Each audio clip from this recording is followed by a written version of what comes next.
Saya ingin tanya teman-teman, berapa waktu yang Allah mintakan kepada kita untuk menunaikan sholat? Berapa? Tiap hari kita kerjakan 5 kan?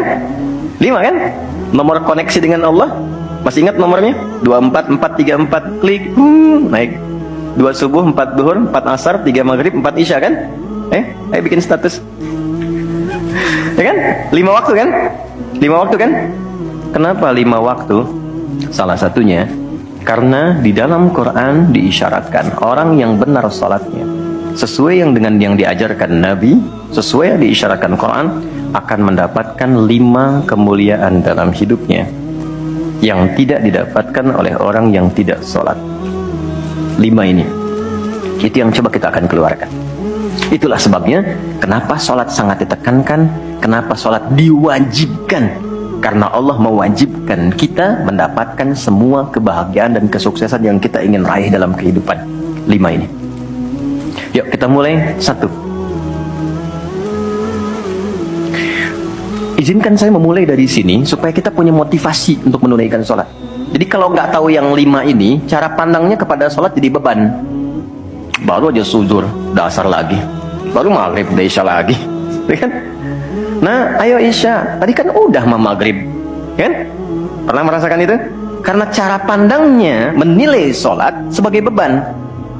Padahal ketika Allah wajibkan, itu cara mewajibkannya bukan sebagai beban, sebagai motivasi yang mengantarkan pada keindahan. 1, kita cepat. Quran surah ke-20 di ayat yang ke-14. Tafsirnya Quran surah 13 ayat 28. 1 paket.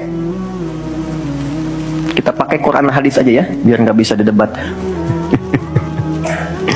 Oke, Quran surah ke-20 ayat 14. Innani anallahu la ilaha illa ana fa'budni wa aqimis salata li dzikri. Sayalah Allah, kata Allah. La ilaha illa ana, gak ada Tuhan yang layak dipertuhankan kecuali saya. Ini kalau kita belajar ngaji tentang tauhid, ya, belajar mengaji tentang dasar keyakinan akidah, ini ayat yang paling real, yang paling mudah dipahami, yang paling kuat pengakuannya. Saya coba mengumpulkan koleksi beberapa kitab-kitab yang disucikan. Saya kumpulkan, nggak ada satupun kecuali di Quran yang tegas mengatakan, Tuhannya langsung mengatakan, tidak mewakili perwakilan. Sayalah Allah, satu-satunya yang dipertuhankan, sembah saya. Coba di Quran. Kita simpan ini dalam bab tauhid. Sekarang kita teruskan. Bagaimana cara menyembahmu ya Allah? Fa'budni wa aqimis sholata lidzikri. Tunaikan sholat, ya, sebagai pembuktian penyembahan kepadaku.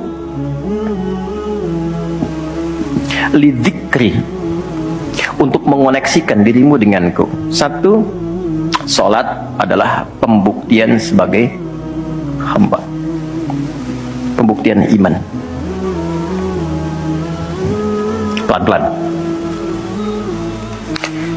Yang pertama,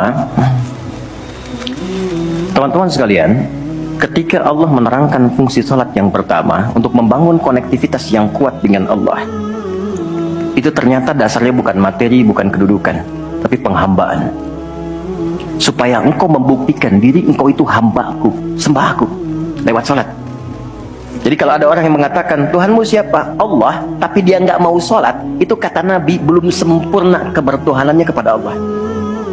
Ya, al-farqu bainal mu'min wal kafir tarku sholat, kata Nabi. Perbedaan orang yang mengaku beriman dengan yang belum beriman dilihat dari sholatnya. Jadi kalau dia sudah menunaikan sholat, itu pembuktian keimanannya kepada Allah, kebertuhanannya. Jadi kalau ada orang mengaku muslim, dia belum menunaikan sholat, maka dipertanyakan keimanannya. Karena itulah kemudian kata sholat disebut juga di Al-Quran dengan kata iman. Buka Quran surah kedua ayat 143, lihat di pertengahan. Wa ma kana Allahu liyudhi'a imanakum. Jika ada hamba siapapun menunaikan sholat, aku nggak akan sia-siakan sholat yang dilakukan dengan imannya itu. Maksudnya apa? akan dibalas, diberikan perhatian sesuai dengan kadar sholatnya. Disebut dengan iman. Dan yang paling dahsyat, ketika seseorang sholat menghamba, kan gerakannya ruku, sujud, menghamba kan? Maka naik statusnya dari sekedar manusia biasa menjadi abdun. Teman-teman, ini rahasia besarnya. Perintahnya fa'budni, yang kita baca iyyaka na'budu, asal katanya dari kata abada, orangnya abdun, zamannya ibad.